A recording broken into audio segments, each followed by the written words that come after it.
정부가 발표한 고강도 대출 규제 후폭풍이 심상치가 않습니다. 당장 집을 사려는 실수요자들은 어떻게 대응해야 하고 또 다음 규제 카드는 뭐가 될지 뉴스더에서 임유진 기자와 더 짚어보겠습니다. 네, 임 기자, 오늘이 시행 첫날이기는 하지만 또 주말이라서 다음 주 월요일부터가 이제 굉장히 중요할 것 같습니다. 당장 집을 구하려는 실수요자들, 뭐부터 체크해야 합니까? 먼저 대출 한도를 따져야 합니다. 여기서 한도는 개인별 한도와 은행별 한도 두 가지를 의미하는데요. 이번 주택담보대출 규제의 핵심은 이 대출 한도를 6억 원으로 묶는 거잖아요. 이 때문에 집을 살 계획이 있다면 현금을 얼마나 조달할 수 있느냐가 관건이겠죠.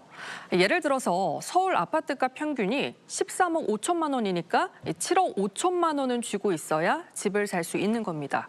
더 중요한 게 은행별 한도인데요. 이번 대책에서는 모든 금융기관의 가계대출 총량을 절반 수준으로 감축하기로 했죠.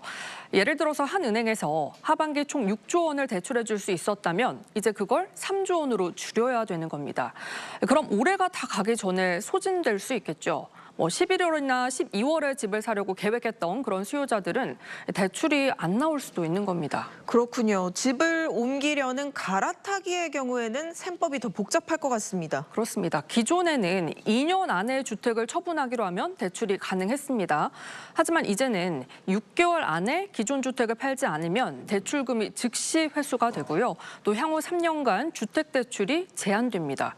문제는 이렇게 되면 세금상 일시적 2주택자에게 주던 비과세 혜택과 대출 규제가 충돌한다는 겁니다.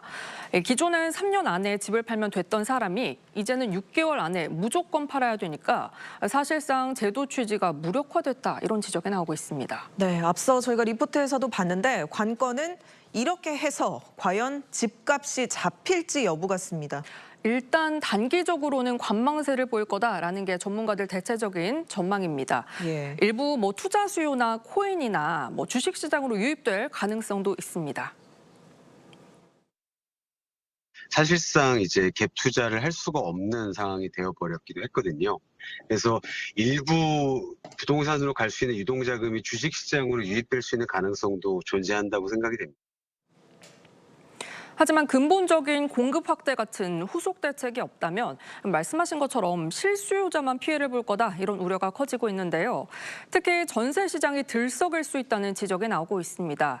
이 주택담보대출에 실거주 의무가 도입이 되면서 전월세 공급이 줄게 되고 전세값을 밀어 올릴 거란 우려입니다.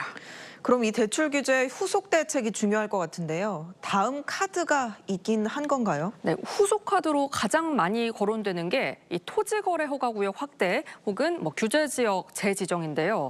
섣불리 규제 카드를 꺼냈다가는 풍선 효과 같은 부작용만 키울 수 있다는 우려가 큽니다. 결국 시장 논리에 따라서 양질의 주택 공급을 늘리는 대책이 나오지 않는 한 금리 인하와 맞물려서 집값이 오를 수밖에 없다는 전망이 우세한 상황입니다. 네, 후속 대책 잘 지켜봐야겠습니다. 임유진 기자 잘 들었습니다.